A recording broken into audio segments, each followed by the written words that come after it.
Per la seconda e ultima batteria, in corsia 1 Alice Gobbo, alla 2 Martina Miculcic, alla 3 Monica Pizzol, alla 4 Laura Mazzotta, alla 5 Alessia Claudia Schiavinato, in 6 Matilde Cerchier, alla 7 Beatrice Antonello.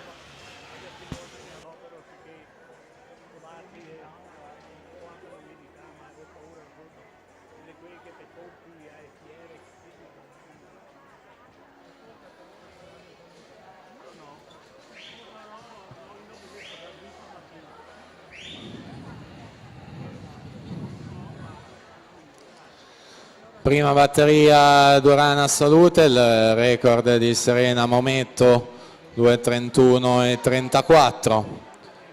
Fredrik Mertens in vantaggio, 35,88 ai 50 metri, corsia 4 Brigitta Boifava, secondo miglior tempo di iscrizione per l'Insport, in carriera già medagliata campo giovanile, già nazionale giovanile, era la Coppa Komen di Netanya 2014, medaglia d'oro di staffetta mista e finale nei 100 rana.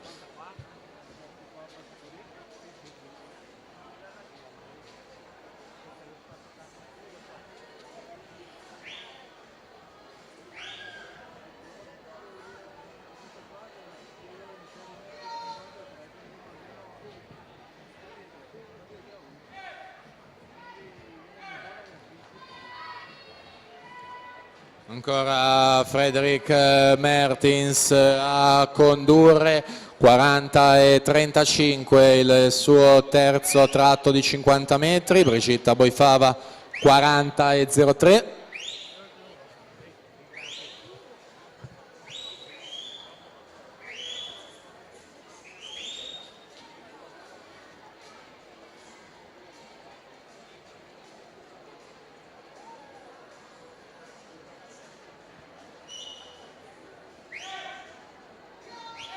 E quindi epilogo di questa prima batteria, Mertens e Boifava nell'ordine, vediamo i loro tempi. Fredrik Mertens 2:36,76, Brigitta Boifava a 95 centesimi, 2:37,71.